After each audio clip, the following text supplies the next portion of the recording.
So, welcome everyone. It's my great pleasure to introduce Dr. William Parker. Dr. Parker is a general radiologist working in a busy community practice in Vancouver and Vancouver Island. In addition to his clinical work, he runs Sapien, a technology-based healthcare consultancy that helps clinical practices with all aspects of AI, from data management to implementation and auditing. Dr. Parker enjoys a busy family life with his wife, two kids, and dog, which fills any remaining free time. And I'd like to add a little bit to the introduction from my own experience working with Will and Sapien. So I've got a project where we're applying deep learning methods to analyze electrocardiograms from using data from about 1,000 patients from Vancouver Coastal Health and Providence Healthcare.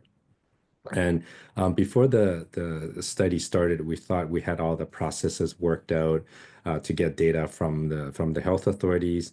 On paper, it's actually not that, it doesn't look that difficult, but it turned out to be an absolute nightmare of bureaucracy, lack of consistency between departments, between systems, sprinkle in a little bit of politics. Your study is done, right? Well, not done in a good way, right?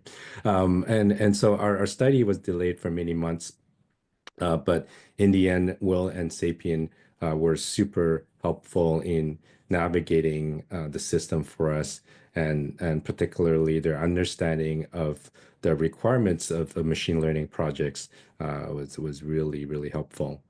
So this experience is a big reason why I thought Will would be a great speaker for a CAIDA seminar, since there are probably others in the audience who want to get data from a healthcare system for their projects as well. So very warm welcome to you, Will, and anytime you're ready. Thank you, Roger. That's really nice, kind words. I really appreciate it. It's always good working with you.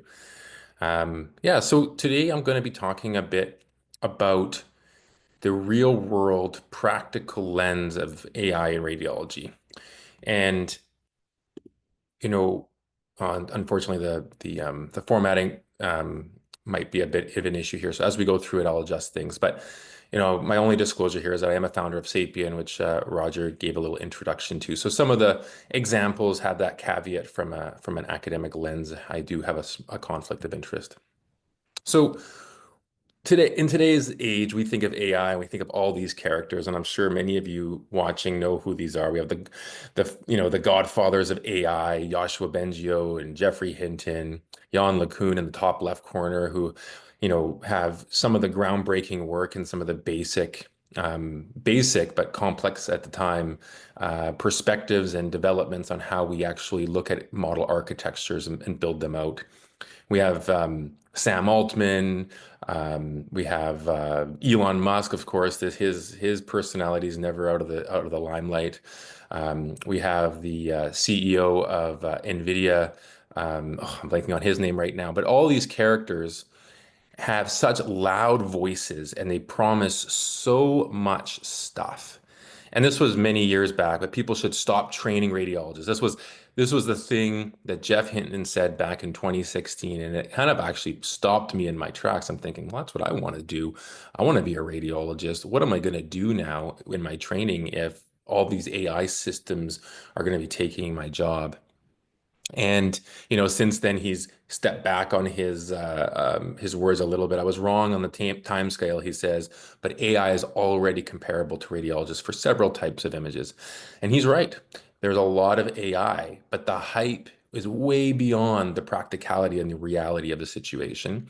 And we have to be able to take that all in. But there's a lot of other hype too. We have these CEOs acting like superstars, right? People are asking them for autographs. They believe that they're the saviors to come. We have clowns like Elon here saying, the danger of AI is much greater than the danger of nuclear warheads, which sure, there might be some potential to this, but it is a massive over um, exaggeration in today's lens, and taking this all in with a grain of salt. I love this little video clip. I think AI will probably, like most likely, sort of lead to the end of the world. But in the meantime, there will be great companies created with serious machine learning. Probably AI will kill us all, but until then, we're going to turn out a lot of great students. So really comforting speak coming from the head of OpenAI and the kind of the visionary behind ChatGPT. So this is the lens that we're coming into AI with. We're seeing this world where all these, really powerful individuals are hyping everything, and clinical medicine's no different. There's massive, massive hype in this space, but what is the actual real world state of AI in clinical medicine and in particular radiology? And how do we practically get it into the practice? Like Roger was saying at the beginning of the talk or at the introduction of the talk, you know, even though we want to do all these amazing things, how do we practically get a project done? How do we practically bring AI into clinical medicine? And then I'll talk a little bit at the end about actually what AI is currently being used in real time with patients in British Columbia. So we talked about the massive hype. Really, one of the biggest kind of tricks that companies have been using in clinical medicine is they've taken the word computer-aided detection, which has been around since the 90s. Mammography was one of the first specialties in radiology. Mammography is the imaging of breasts for breast cancer screening and breast cancer diagnostic workup. And since the 90s, we've had simple heuristic tools that can identify calcification. Calcification is one of the signs of cancer. And, these tools would flag it on an image and bring a doctor's attention to look in that area. And what's amazing is some of these companies have taken they're exactly the same CAD and then the next year in their new branding exercise called it AI, which is so misleading, right? We all know AI has a very different connotation and very different definition than computer-aided detection from a heuristic perspective. And so that's one of the things from a clinical perspective is to kind of filter through, is it really using some sort of neural network or is it just a computer-aided detection heuristic system that has some intelligence but has a lot of shortcomings too? Right now, there's a lot of detection and characterization of lesions, predictive analytics and workflow optimization, automated reporting. But this last point here, this is what companies and different groups have been pushing for. We still haven't seen it in clinical practice, is AI contributing to that more personalized diagnostic approach based on patient-specific data. We're not there yet. We haven't seen that come yet. And, I'm still hopeful that in the future we'll get there, but we'll talk a little bit about some of the examples of why we're not. So this was last year at our biggest radiology conference called RSNA. And this conference is kind of a fusion of two worlds. It's the academic side of radiology where you can present your papers and present some new research or new discoveries in the field of radiology and imaging. And then there's the other side, which is the industry of radiology. And they have these massive showrooms in Chicago where all these companies come in and they present and they have these booths and you can go around and check out all the new technology and stuff coming through.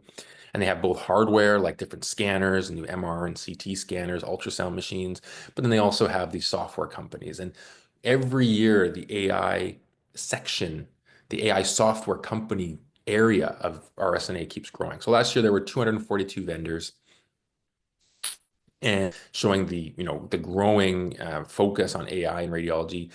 Right now, it's around a $1.9 billion market in radiology, but it's massively growing. So you can see by 2032, we're getting close to 30 billion with a compound annual growth rate. Just thinking about kind of the industry side of things of 32.1%, which is quite large, quite a huge growth rate. So according to the American College of Radiologists, about 30% of clinical radiologists, people actually practicing with patients on a day-to-day basis, are using it in their clinical practice, which is an interesting number. So it's not all, but it's not none either. It's not insignificant. Usually, the way that this AI comes into clinical practice is from kind of two big umbrellas that I like to interpret it as. When we think about radiology, it is really nicely summed up in this top box here. We start from acquisition, a patient, we book the patient, you know, it kind of starts just before acquisition, but there's a whole process around booking a patient in the department, which has some AI already coming into practice there. The patient comes in at their time, they sit in the scanner, they get scanned by the ultrasound tech. That image gets acquired, right? Usually there's a post-processing and there's a pre and post-processing step to produce an image. There's a lot of post-processing in imaging right now with respect to, you know, 3D recreations of the human body to visualize the anatomy in different ways, detection and all these types of things from historical computer-aided detection type heuristic stuff. So there's a whole bunch of pre-processing. There's also iterative reconstruction, we call it, or 3D reconstruction of 2D imaging planes into 3D space. There's a lot of mathematical processing that gets done there. And then the image gets posted into a work list for a radiologist to look through. And there's a lot of AI happening with respect to reorganization of that work list, and then helping radiologists form the radiologist report. ChatGPT and all these language models are coming into reporting now, and we can start to automate the process to which we create a radiology report. And then this dream, which we still haven't seen very much of in clinical medicine, where we're integrating multiple facets of the clinical space and all the data from the records into the new finding that you get from imaging to create new potential diagnoses and treatment plans. And really that complexity we haven't seen yet, but there's work being done there. And so all of this top box is the non-interpretive AI. It's the stuff that is happening in order to facilitate the process of radiology, but not the diagnosis or the treatment, right? When we get into stuff like detecting a cancer versus something that's not cancer, or we characterize how maybe a cancer has changed in size, identify an acute stroke or acute heart attack on imaging, that diagnostic piece is more interpretive. And I think about that as a kind of a separate branch of using AI in clinical medicine. And so non-interpretive and interpretive, and we'll talk a bit about examples of both of these as we move through. So here is a tool that's currently being used in practice. When you go into an MRI scanner, it takes time for the magnet to get all of the electrons to be pointed in the same direction. And then we give an RF pulse and it flips them, and that produces signal that our detector in the scanner can pick up on.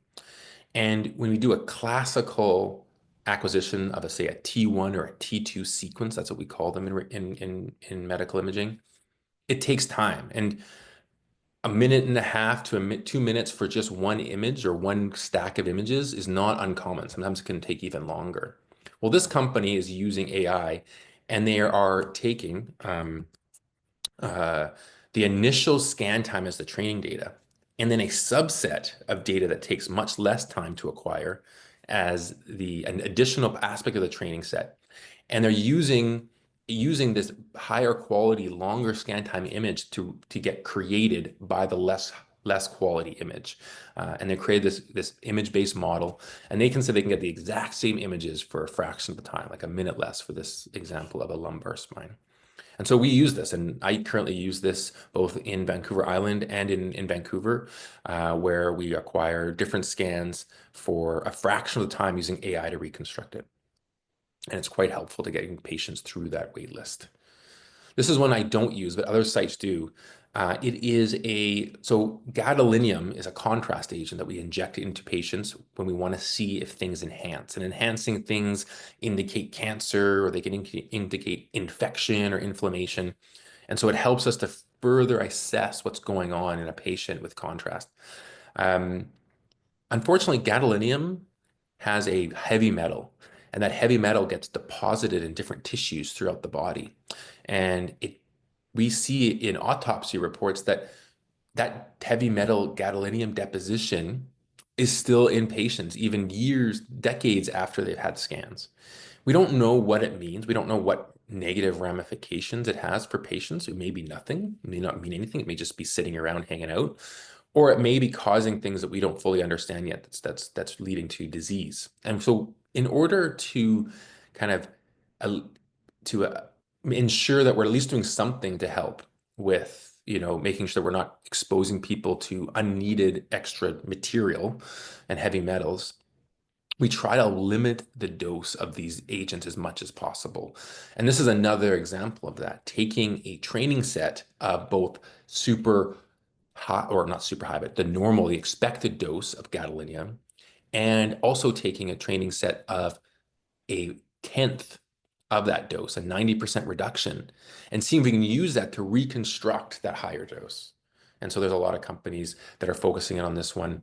This company called Subtle is quite popular, and they're attempting to decrease the exposure to this heavy metal.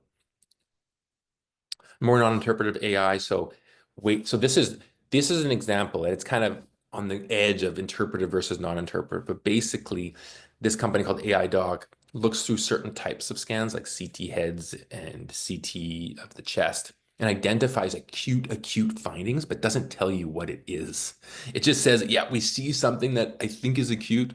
Let's bring it to the top of your work list. So say if you have a stack of 50 patients that you need to see in a day, well, if the 30th patient, comes through with a big bleed, hopefully the tech will tell you. But sometimes we're busy. Sometimes the patient doesn't even know a little bit of a bleed they may not be aware of, or they just have a headache.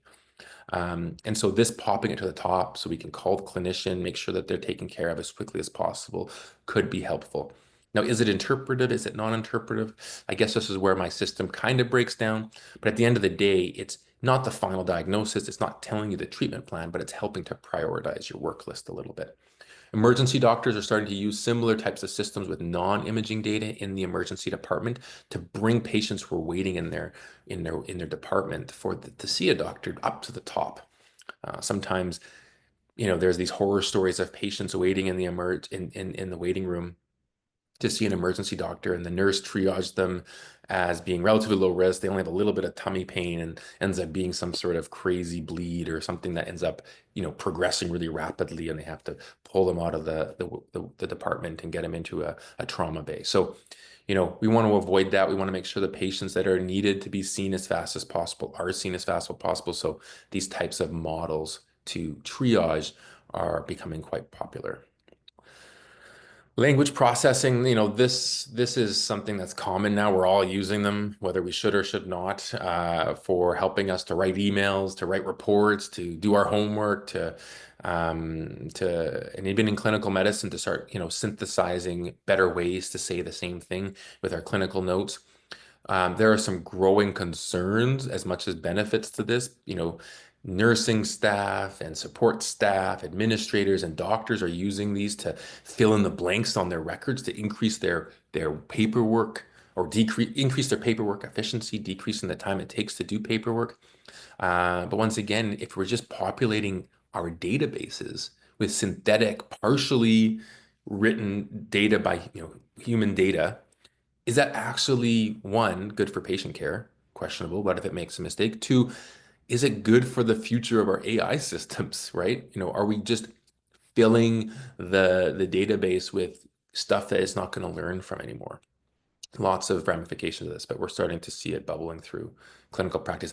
And honestly, this is one of the big ones where it's bubbling through clinical practice without approvals, because you can get ChatGPT, whatever, on your phone. You can just start to talk to it. It'll give you some ways to say things, and then you can just dictate that into the system, right? So it's interesting to see how clinicians and admin staff are using it without it necessarily being stamped by, security, privacy, what have you, the different authorities that kind of keep track of this stuff. This was a project that Sapien did, and we're still doing. In the province of BC, we use an optical character recognition tool, and we've helped the Lower Mainland Medical Imaging Office and Providence Healthcare and Vancouver Coastal Health and Fraser Health actually now to inbound. So when doctors send in a requisition for you to get a scan, it comes on a piece of paper like this, and it has your name, it has what scan you need, like a CT lumbar spine or an MR of the brain. It has a bit of history, like this patient's got a bad headache, what's going on, has a few safety checklist items. And when the hospital receives this piece of paper, it usually comes in by fax, sometimes by electronic form, sometimes, very rarely, by like a email or something like that, or in person by a paper. We're still in this Stone Ages of paper. And a person at a computer needs to manually type all this data into the system. So we've produced an OCR system that can extract that. That's pretty common. Everyone and their grandmother uses their phone for OCR. But the neat thing about this is that there's a million different forms. And so you can't necessarily OCR the exact same box and the exact same space for every form when the forms come in slightly different with the history in the different spot and the name in the different spot. And so we use AI to segment out which box is the name, which box is the ID, which box is the history. And then that gets populated into the system, which then saves the transcription time and gets the patient hopefully booked a little bit quicker. So we've been using this in Lower Mainland BC for about 1.5 years now, and they're rolling it out to other sites. We're also in beta now. We were in alpha last year, beta now. We're getting there with this. So doctors have to prioritize different requisitions, right? They have to take a look at the requisition. That's part of my job as a radiologist. I see that this patient's got potential for a shoulder slap tear, where the part of the tissue in the shoulder joint gets torn off, and it can cause a lot of pain, function issues. And so this classically is a moderate priority, not a high priority. The patient's not going to die from this. So we don't need to bump a patient, but it's a moderate priority. The patient's function and day-to-day life is not benefiting from having this injury. So we need to get them in reasonably quickly, but not as fast as possible. So we put them in as a P3. We give the different types of protocols in. When we do this, we say we need an arthrogram to take a look at this tissue, and we submit it so that then the scheduling staff can book the patient in at the right time. Well, what if we could automate this, or at least make this a bit more efficient, so that doctors and schedulers don't need to wait for these to be processed? Sometimes we get stacks if we go on a holiday of hundreds of requisitions from patients, and they've been waiting because, doctors need breaks too, and clerical needs breaks too, right? And so then that delays time for these wait lists. And so what if we could automate these and get people scheduled in quicker? So we're building this AI tool that automatically takes the history, gives it a priority. We open sourced the first version, the alpha version, so you can check it out at GitHub, the UBC CIC GitHub page. Okay, so now we're moving into the realm of interpretive AI. Our model for giving a priority is starting to get into that interpretive space. These are all full-on interpretive models. So we have TB screening, bowel obstruction, X-ray interpretations. These are great for, really getting popular in low resources places where they can't afford to have a radiologist all the time, or the radiologist they do have can only looks at the positives, right? All the negatives, if it's super sensitive, super sensitive model, but not very specific model, it could screen out 50% or 90% of all the X-rays that are just normal, and then the radiologist can look at the abnormal ones. So they're doing stuff like that in different resource centers, resource poor areas. This is a company that does pulmonary embolus detection, very common with people who have cancer. Even relatively healthy people can have them sometimes if they go through like an illness or what have you. We have a clot that goes into the lungs, and that blocks your ability to exchange oxygen. So if we can detect that quickly, we can give people anticoagulates and help them to resolve the clot. And so this software automatically runs in the background. I haven't used it. I've seen others that have, and it detects the PE. This is a model we created. We open sourced it through AWS, where we wanted during COVID to see if we could quantify COVID pneumonia. And COVID pneumonia has a very specific pattern in the lungs. It has this very peripheral kind of peribronchovascular, we call it. It's a big word for, it kind of sticks to around, if these are vessels, it kind of sticks around the vessels instead of being everywhere.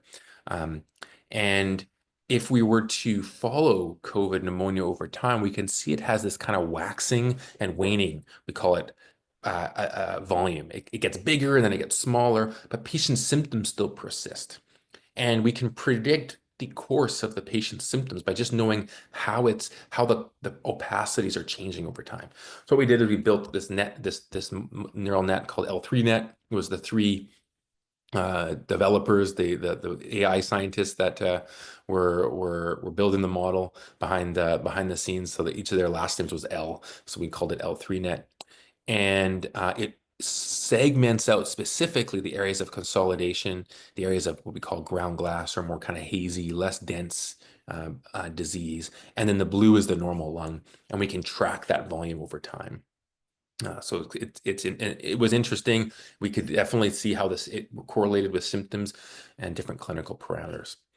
InBio is another company that does similar stuff where it quantifies the opacities in lungs. This one was about fibrotic lung changes. So this is for smokers who have smoked all their life. They have these things in their lungs that stay there for their entire life and make it hard for them to breathe. And so they quantify the opacities and how it's progressing over time. It can be helpful for titrating treatment and medications. Another interpretive AI that I use in clinical practice, this is called RAPID, and it is a model that helps to detect a stroke and helps to quantify the need for mechanical thrombectomy. So a stroke classically is when a clot, just like I was talking about a clot in the lungs, this is a clot in the brain. It occludes big vessels and it causes the brain tissue distal to that vessel to die.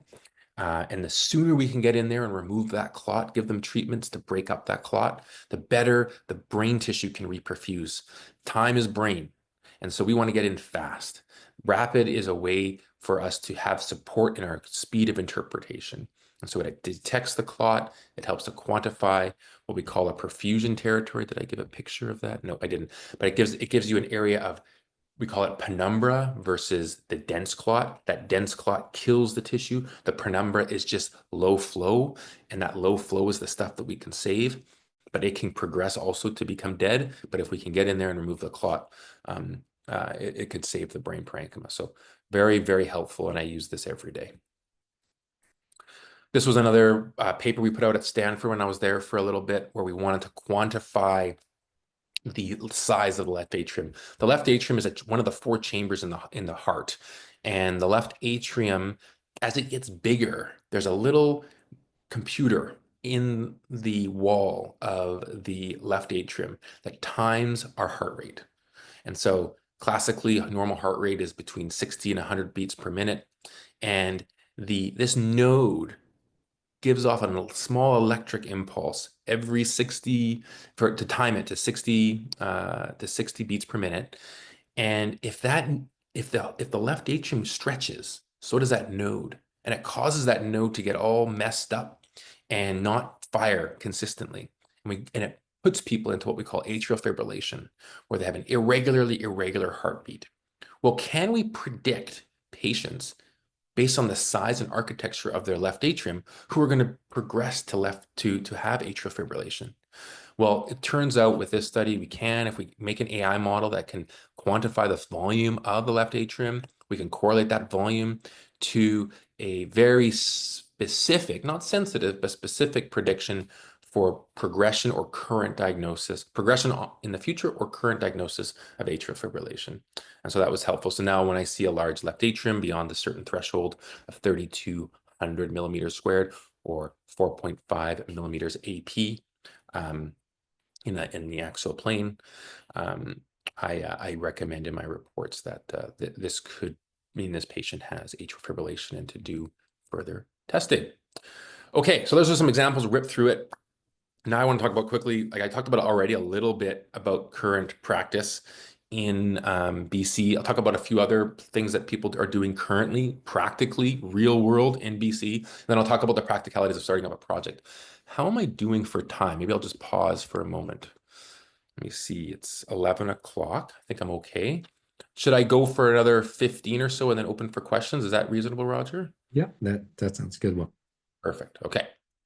So this was me with ChatGPT playing around, seeing what it could do if I asked it to make me a map of BC. So you can see it really did well. We're in, Vancouver here is northern BC, which is absolutely where it is. Kamloops is on Vancouver Island. Nanaimo, which is another site I work at, is actually where Kelowna or the Okanagan should be. So, it's getting close, but it's struggling a little bit here. And this is the kind of thing we have to be careful for. The practical, real-world application of stuff when we want to use it. Maybe my prompt wasn't very good. Maybe there's other issues with, the way we use it. But that all comes into effect when we're bringing AI into clinical practice. We need to account for these things and have a monitor of these things.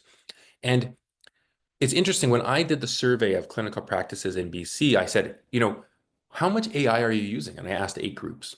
And the people, almost everyone, the initial response was, oh, not much at all. But then when I pushed, I said, well, what about this example? I gave them the example of Rapid, which is that stroke software.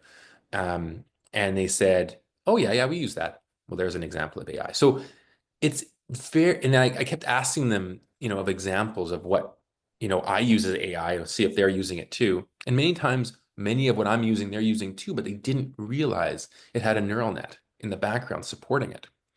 Which brings me to a point, and that AI is creeping into all facets of our life, whether it's non-clinical, clinical, and we don't always know that it's making decisions for us. And it's great, and it's also somewhat concerning, and especially as clinicians, people always say, oh, as AI is going to develop, clinicians are going to lose their jobs. But the one thing we haven't figured out yet is liability. And if we're responsible as clinicians, nurses, healthcare professionals in taking care of patients, and we're liable if something goes wrong, shouldn't we know that AI is in practice, right? So these are things that I kind of am starting to push and make people aware of. So 6 out of 8 of the practices in BC are using Rapid, the one that I was talking about. Here's the picture of that penumbra versus core. So this patient has a massive penumbra, massive area of tissue that can be saved. So treatment fast can really help this patient. But this system is being used all over BC, and it really does work well. Clinicians love it. Many clinicians don't know it has AI. And so, maybe we should be monitoring it for data drift, for accuracy drift, for its applicability to different patient populations, et cetera, because I don't think that's currently happening. Lung screening. We do a lot of screening for patients who are smokers in BC, where they go in and they get a low-dose CT scan, and we look for nodules that could progress to cancer. And all of the Radiology software has a basic AI model within it. So all screening sites, so that's all 8. This is that stuff I was talking about with respect to that post-processing or pre-processing of images. So increasing efficiency or decreasing scan time for multiple MR sequences. I use that in my clinical practice. I also use Hologic's 3D Quorum, which is it's a synthetic image created by the raw images that kind of increases that contrast appearance. Makes both of these images, we can see a spiculated mass here. This is a spiculated mass. It's like an ugly looking thing, but this one pops out a little bit better, and we find that it's a little bit nicer to interpret. So 4 out of the 8 sites use this. Many of them didn't know that these were AI based. Lots of cardiac imaging AI in clinical practice, even though a lot of sites don't have a big cardiac program, but 2 out of the 8 sites that I interviewed had one of these types of systems that automatically segmented different structures in the heart. Lung nodule detection that are not for screening, just for any CT scan. My site, I pushed this one through, so my site had one that others didn't, but I like having a little bit of help with making sure I'm not missing lung nodules.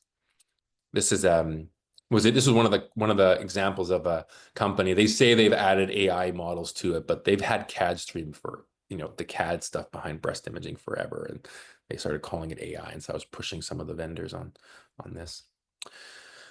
This is an interesting one. This is coming up in Providence Healthcare.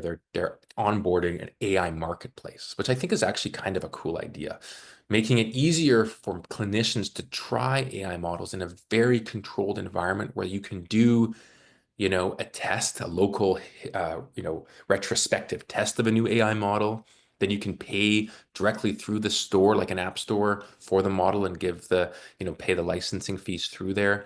And it's kind of controlled, and you can shut it off too. If you feel like after a month it didn't help you, you can shut it off. And like kind of turning on and off different tools as they become available through a store that has one kind of privacy and security. We talk about the bureaucracy of healthcare, allowing that entrance being a little bit easier for companies, because it can be a big nuisance to get companies or even just beta type solutions through the door. So I think Providence has onboarded this already, or is very close to doing that in BC. Yeah, so what do I use? I've talked about it. I also use ChatGPT and Evernote. Let's see here. I have this little video. So I wrote, just to try it out in my clinical practice, see how it performed. 6 millimeter pulmonary nodule. Solid. This is slow, so we'll try to keep this quick. I think you guys all use ChatGPT, so you know what it does, but I wanted to apply it to a clinical problem to see how it performed. And so I asked it, what based on the Fleischner Society guidelines. So basically, when I saw a 6 millimeter solid pulmonary nodule on my CT scan, I wanted to know, what is the follow-up? What should I recommend to the doctor based on guidelines? And so it goes through, blah, blah, blah, blah, blah, blah, and it gives you all of this breakdown. And it actually did a pretty good job. It gave a nice breakdown of what I need to interpret in order to, there's a couple issues. The 18 to 24 is wrong. It should be 12 to 24. There's a few little things in here, but in general, it was on the right track and reasonable recommendation. Okay. Let's keep going here. So I did another guideline-based thing, and it also did a reasonable job. I'll rip through this. It's just an example of how we could use it in clinical practice. And so, and I asked it like, okay, well, show me why you came up with this. What sources did you have? And none of the links worked. So that was a bit of an issue. I actually couldn't. Oh, I guess I could. I had to do a weird way. The links didn't link out of this app. I had to copy the links in some way, or I had to copy the reference. So I think I did that. And we went into Google, and the paper itself had the guideline. So it ended up actually referencing a reasonable paper that had the right recommendation. So this is how clinicians are starting to use these, like a search tool. ChatGPT has come out with some more reasoning models, which are interesting, and clinicians are using them more and more. So there's that. And then I went into kind of a fun one. I said, because ChatGPT 4.0 was supposed to be able to interpret images, right? And so I popped in an image of a CT scan off the internet. This is really bad hydronephrosis. Hydronephrosis means the blockages of a kidney by a stone or a mass that makes all the urine back up and distend the kidney significantly. And it called it a mass, and there's a whole bunch of stuff. Like it got it completely wrong. Obviously, it's not trained specifically on medical data, so wasn't expecting it. So I told it, I don't think you are right. Take another look. What is the diagnosis? And then it takes another look, and it calls it an angiomyolipoma, which is absolutely incorrect. And then I say, you're wrong. The left kidney has hydronephrosis. I just told it that. And it's like, oh yeah, you're right. So, these things have to be taken, we've all used them. They have to be taken with a grain of salt in clinical medicine. Even though clinicians are starting to use these tools, they're not really there yet. And we have to be very, very careful in some ways. Okay, now I'm going to rip through this piece, and I'm sure there'll be questions about this at the end too. But when you're trying to do a project, let's say you're at the stage of ideation of an AI project, or you're at the stages of past ideation, now you want to try testing it in the clinical environment. You want to, maybe you're past testing it in the clinical environment, and you want to commercialize and go for it and get a first customer, whatever stage you are in that whole process. These are some considerations I would have, and I'm happy to help you if you want to reach out afterwards about these types of things. Clinical medicine is pushing back on black box models. Okay, so there has to be some explanation of why a model has come to the conclusion that it did, and so be ready for that. Whether you're doing some sort of paper where you're trying to get it into a medical journal, that explanation for many of the more reputable sites needs to be there. It can't just be, oh, I'm posting results, but how did you get to the results? How is the clinician going to second check the results that you've spit out? So that's really, really important. That black box, methodology in the past where the model just does its thing and you just have to accept it is becoming less and less accepted, which is good. I think it's great. Accountability, once again, who's accountable for this? Who's liable at the end? How do you incorporate the clinician or the medical professional into the workflow of using your model? Are huge things to be considered, especially even for a pilot. Even if you're trying to just test out a model to see how it works on retrospective data, having an idea of how it fits into the practice is going to make your project so much better than it just being a simple like, here's the results, here's the F1 score, here's the loss, whatever. here's the validation, whatever. DID and privacy, the biggest headache in the world, something that I have focused a lot on. I put out 2 papers in the past for specifically medical imaging guidelines for de-identification of patient records. And I recommend looking at these if you're interested in getting into this space and looking and trying to get a data set from one of the health authorities, because this will help you. You know, there are other papers too. You don't have to just use this one, but this will help you kind of get around all the landmines that are in there when ethics and privacy come back and say, what have you done this? Have you done this? Have you done this? This has it all listed. This should get you through pretty unscathed. It's never going to be an easy process, at least right now, but hopefully some of the basic principles of where you're storing the data, how you secure the data, what your approach for DID, what's your approach for a privacy leak, all these types of things, get it in there, make sure that they're aware, and hopefully they will be able to approve your project. These are some of the principles of data de-identification, which we can get into it. Basically, you want to remove as much information about the patient's personal identity as possible with while retaining that meat, which is the valuable information for your project, right? And so it's that trade-off, that's an acceptable trade-off. There's never a data set that you're going to get from a health system that is zero risk of re-identification, zero risk to the system, to the public, but it's about managing that risk. And so that's something that I've spent a lot of time doing. And then rare diseases, this is another consideration, and some of the interesting work that's being done is for a rare disease, how do we train a great AI model when there's not a lot of data about that disease to train the model, right? And so this is where some of these logic and reasoning models are coming into to people to explore. There are some diseases, genetic diseases out there that are, you know, there are less than 1 in a million people have them, right? And so a data set of that is next to impossible, yet potentially could be life-saving if we can detect it early, right? So other considerations, how do we build these things? These are the edge cases that we need to kind of build into the models. You know, it's not going to cover everything. And we need to kind of start to account for some of this, just like something for interesting thought. Okay, that's it. A whirlwind tour of some of the real world stuff happening in AI and radiology. I'm happy to take any questions. And yeah, thanks for listening. Awesome. That's a great talk. Thanks very much, Will. Yeah, please, questions for Will? Parang, please go ahead. Oh, hey, Parang. Hi, how are you? How's everything? Good to see you. Good to see you. Fantastic talk. Thank you so much.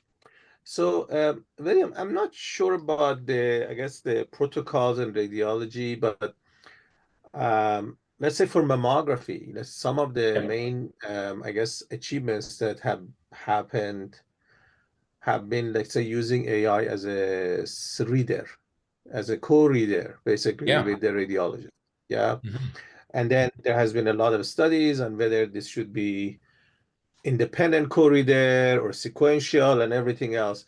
But my understanding is that for most of the radiology, I guess, protocols in BC at least, we do not have a co-reader at all. Yeah, is that the case? Yes, that is the case. So jurisdictions like in the UK require a second read on everything.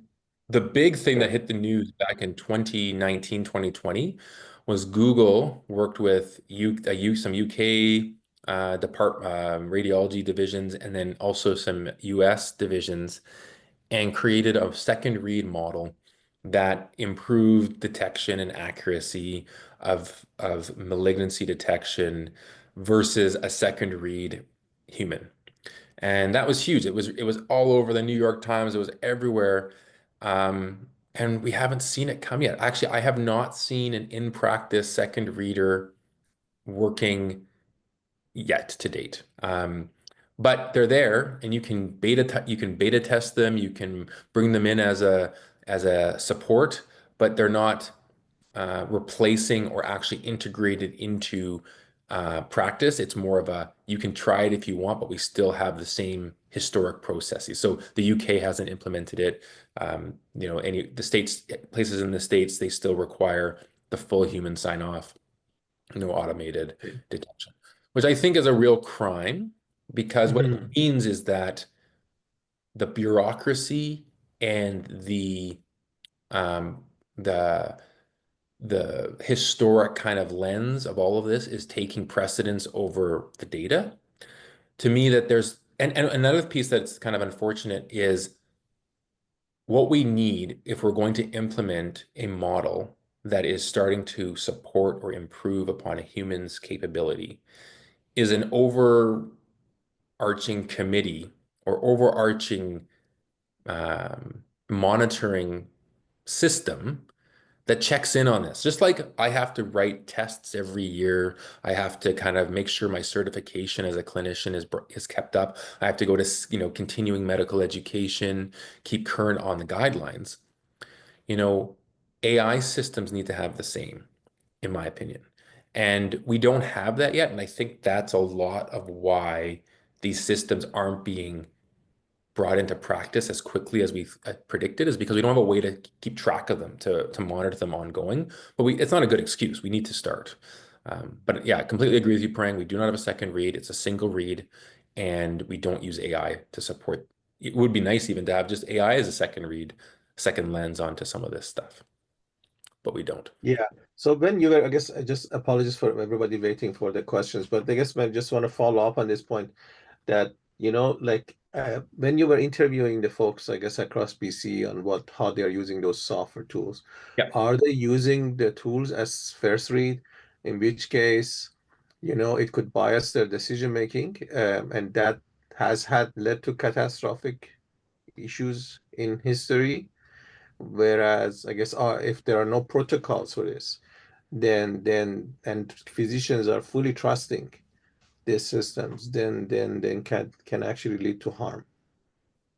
Prang. It is Wild West, my friend. It is absolutely embarrassing and atrocious. We should be monitoring these things. They are sneaking into clinical practice, and it's great. Hey, listen, I'm the first person to want to adopt this stuff, but we have to have a safety net that allows us to assess how it's performing, how it's affecting our bias, how it's leading us down certain clinical paths. Is it increasing or decreasing costs of care, value, wait list times, all this stuff? We need to monitor it, just like they monitor me. I'm a human, intelligence. They monitor my performance, how I do in clinical practice. Maybe not as much as we think they should, but they do. We should be doing the same for AI, and we haven't put that together yet. And so that's part of the work that I'm trying to do in the background with the BCRS. We have a committee now looking at what practice. This is part of my work doing that survey, was looking into what practices are even using AI. It was shocking to me that many practices had AI that they didn't realize was AI. They just thought it was, whatever, a software. And we got to be better. We just have to be better as a community with this. Absolutely. Okay. Thank you. I think so. I think Conrad is next. Yeah, hi, Dr. Parker. That was a really fascinating talk. Thank you for that. Thank you. Sort of kind of adding on to the last point that you just made about the clinicians not really being consciously aware of the AI they're using. I was wondering what their reaction was once they found out that they were using AI. Was it overall positive and sort of open to further adoption, or was it sort of conservative and worrying that they weren't aware that they were using AI and they weren't aware of the strategies to mitigate potential downfalls there? Yeah, I think for me personally, I was concerned because the ramifications of it are beyond even what we can think about. We don't really know what we don't know. Ignorance is not bliss, right? Especially in clinical medicine. So that was my response. I think a lot of them were like, "Oh, that's cool. It's AI." Like, I didn't know I was using AI. Like, they were kind of more like aware from a fascinating perspective. But then when they started to think about it, like, "Oh yeah, that's kind of concerning. I hope it works well." And a lot of these decisions get made, unfortunately, in the current bureaucracy of medicine by a panel above the clinician that's not always the clinician's choice, right? So you'll have some sort of sales cycle, you'll have a committee assessing whether or not a piece of software needs to come in. You know, that committee may have some clinicians and some other bureaucrats and some admin staff and some finance people, and they're all weighing in on potentially the decision to purchase some sort of tool.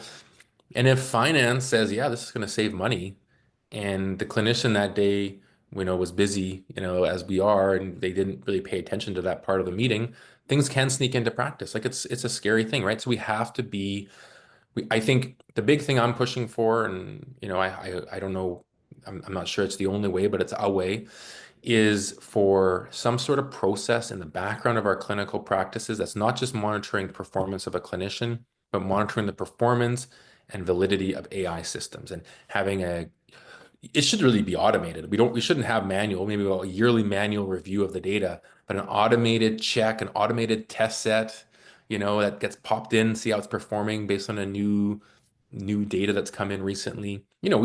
As I don't know if you guys have built models in the past, I'm sure you have, but data drift is no small thing. It happens quickly, right? So yeah, I think initially I was shocked. Initially they were excited, and I think we both came to the same place after talking about, well, this is kind of concerning and we should look into this. Okay, thanks. So, Yash, please go ahead. Yeah, my question was about sort of the data drift kind of thing. Do most of the models that are in use right now do some sort of online learning where they are fine-tuned as data comes in slowly to keep the model up to date? So there's a complicated answer to that question. Most of these AI systems, the vendor is improving them. Like, I don't know if you've seen on Teslas, you get like an over-the-air update every once in a while that improves the full self-driving. So you get those improvements coming in. It's not good enough though, as we all know as AI developers, right? The local retrain is actually much more powerful than some sort of general retrain, usually, right? Especially in the context of safety.